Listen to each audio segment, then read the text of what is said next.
Good morning, everyone. I am Kitjoy Bimpo, and my report is all about rhythm in art. Rhythm. Rhythm in art and designs refers to our relationship between elements that creates a sense of harmony. Rhythm can be seen in patterns, in relationship between colors and shapes, and in repetitions of lines and forms. Rhythm help to guide the viewer's eye around the piece, rather allowing the eye to see settle on a particular focal point. There are three main types of rhythm. First is regular rhythm. Elements are repeated exactly in an evenly spaced arrangement.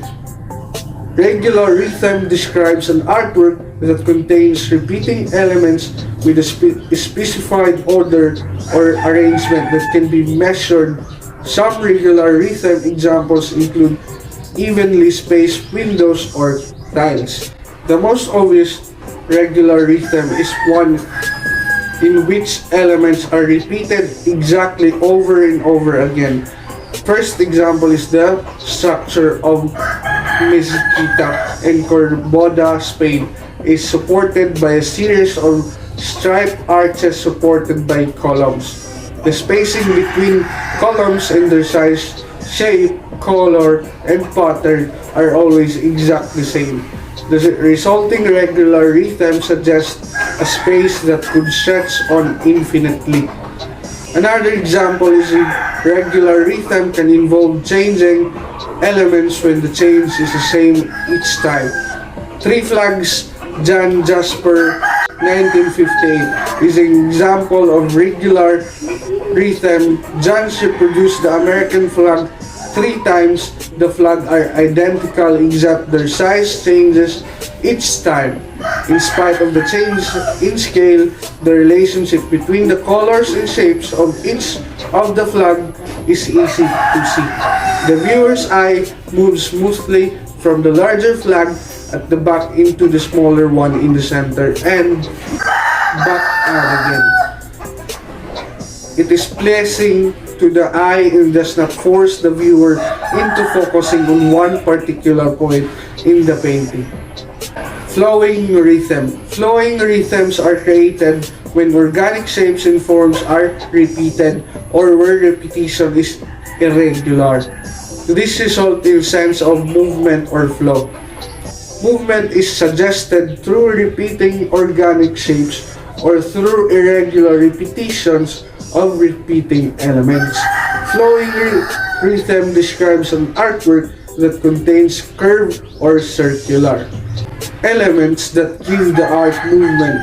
Some flowing rhythms example include flowers, clouds, or waves.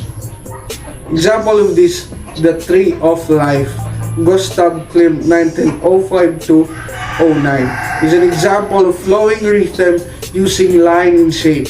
Klimt repeated a spiraling line to create the flowing shape of the tree.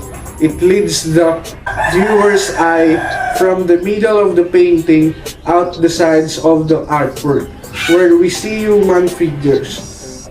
The spirals themselves are flowing organic shapes. They vary in size and orientation, and they arrange in irregular flowing rhythm that seems natural and suggests movement. William Morris Trellis Wallpaper Design, 1864. It shows a regular rhythm in the grid of squares created by trellis.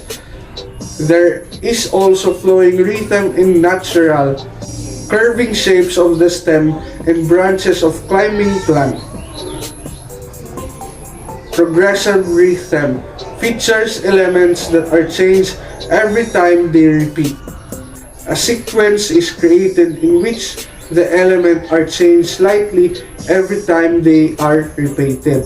Progressive rhythm describes an artwork that contains repeating elements in a pattern that change either in size or color as they repeat.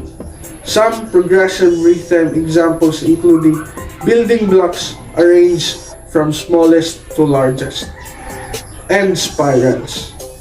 Example of this is the X-ray of Nautilus shell, Edward Charles Legris, 1910. Shows how progressive rhythm can be found in nature. The shell is made up of series identical shape sections that grow larger. They spiral out from the center. The regular way these shapes change creates a progressive rhythm. Another example of this is the nude descending a staircase. Marcel Duchamp, 1912, features progressive rhythm created through repeated but changing shapes and lines. By trying to capture the figure moving downstairs, Duchamp avoids creating one specific focal point. Instead, the viewer's eye follows the movement of the figure from the top left of the canvas to the bottom right. Although the shapes are abstract, they suggest the changing posture of walking figure. The consistent use of limited color palette of yellow and brown ties the shape together. They read as one, developing moving arrangement with a progressive rhythm.